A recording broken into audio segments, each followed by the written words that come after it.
Yeah. Uh.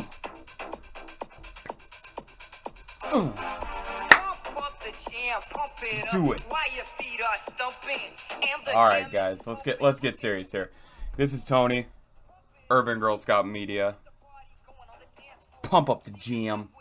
We're gonna talk a little off the rails action today. We're gonna talk about what each sports league does well. So hope you guys are ready because this is gonna be a real fun one. So we have 5 major sports leagues here in the great United States of America, and what I wanted to do is talk about 1 or 2 things that each league does incredibly well.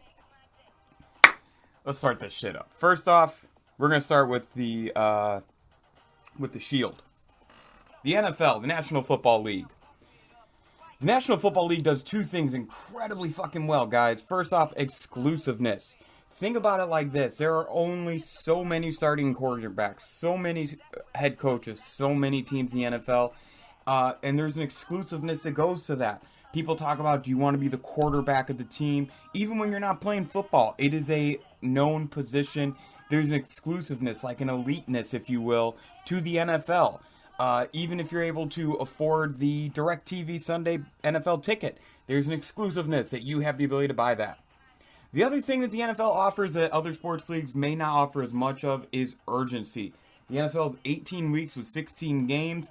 Every game matters. Almost all games are played on Sunday except for the Monday and Thursday night games. The NFL does a great job of making sure that all 16 games are incredibly important. Urgency is everything in the NFL. You know more about your team after 2 or 3 weeks because of just a couple of games than you do in any other sport.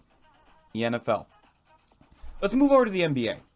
The NBA does 2 things incredibly well. Intimate access to stars. Think about social media. Think about the fact that you can get online and find out what LeBron James, Kobe Bryant, Kevin Durant are all thinking about certain hot topic issues. Even Kyrie Irving, who is not nearly at their level of stardom, you can go and find what he has to say. The other thing is shoes. The NBA has made a killing with the shoe game. Just think about how many basketball players are with their own shoes, and then you could probably take just 1 or 2 of the top sellers of all time, and they would probably engulf all baseball, football, soccer, and hockey shoes combined. No proof there, but just what I believe.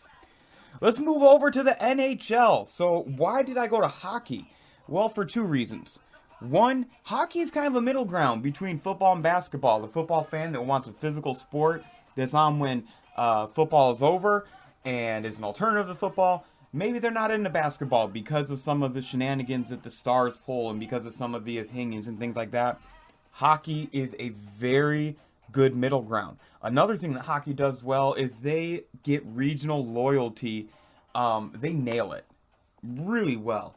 If you're in Chicago, if you're in Boston, if you're in Pittsburgh, those teams, those iconic teams, those teams are part of the city. Now, when you leave those areas, it's kind of hit and miss, but it's like that with most. Let's go to baseball.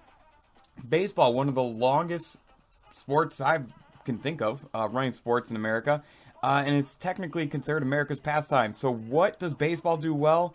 Merchandising. They sell their stuff on everything. I mean, seriously, you can find underwear to crock pots with your favorite baseball team's logo on it. It's not necessarily the same for, the other sports leagues. Even basketball has really tough restrictions and trademark rules. Baseball got ahead of this.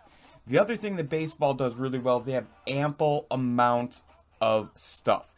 162 games, incredibly long season, tons of stats. There's just ample amount of stuff for you to dig into. And even the history of the game, there's just so much of it. Finally, let's go to Major League Soccer, MLS. And this one is going to be very unique because soccer offers 2 things that the other sports actually don't offer at all. First off is sophistication. Soccer is seen as a much more sophisticated sport. It comes from overseas, and it seems more like a gentleman's game compared to these other sports. The other thing is safety.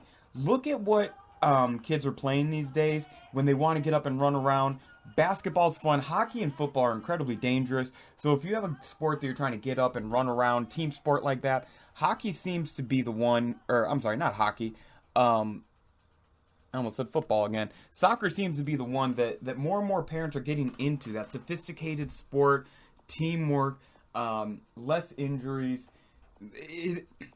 It's more about endurance than physical contact. I think that's a big deal. That's my thing that each sports league does well. I'm not saying that the other sports leagues don't do those same things well, but I think if you had to choose just one or two things, I think I did two for each. That is what they each really have mastered. That's helped them kind of carve out their section of Americana. That's it though, guys. So I didn't go as off the rails. It wasn't as language ridden as I usually would like to, but who fucking cares, man? This was a great talk.